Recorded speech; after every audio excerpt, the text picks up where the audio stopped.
Hey, Newbie Dan here, and this is a newbie tool tip about changing a sanding disc. Newbie tool tips are short videos that highlight specific tools or techniques. They're not intended to be in-depth reviews or tutorials, and they're not sponsored by anyone. It's time to change the sanding disc on my built-in disc sander. The middle portion is worn out, and all it does is burn the wood. Nice smell, though. So here's how I do it. It's quick and easy. First, you need a heat gun. I don't know if you can use a hairdryer, but I doubt it.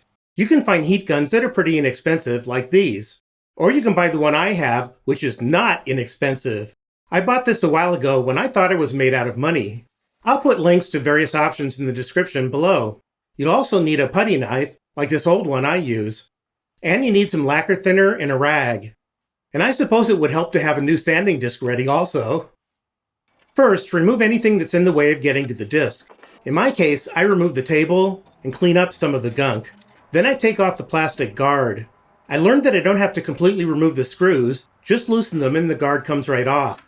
Remember which way it goes, so you don't have any trouble putting it back on.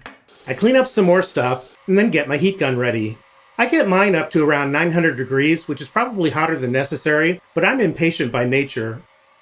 You want to use the heat gun to heat up the glue on the back of the sanding disc, just enough to remove the disc. Be careful not to melt anything that's made out of plastic. As it starts to heat up, use a putty knife to start peeling the disc away. Don't force it, just let it happen. And obviously, make sure you don't burn yourself.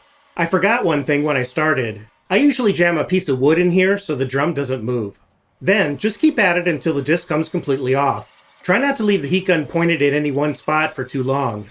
When I removed the original sanding disc that came with the sander, it wasn't this easy, and it left a bunch of glue that took a while to clean up. Fortunately, these new discs don't cause that problem.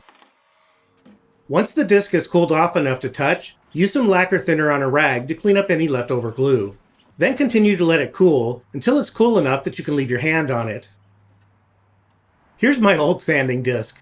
I definitely wore out the middle portion. Once the disc is cool enough, remove the paper backing from the new sanding disc and place it on the disc, trying to get it as centered as possible. Then press it down. It'll stick pretty much right away.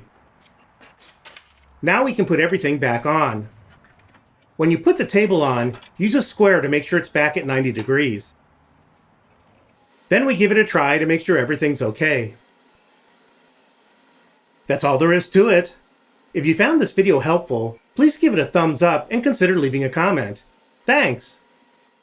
Check out the description for links to products seen in this video. Just scroll down, click Show More, and scroll down until you see the links. And if you like what I do here, click that subscribe button. And don't forget to ring that bell to get notified about new videos. Thanks!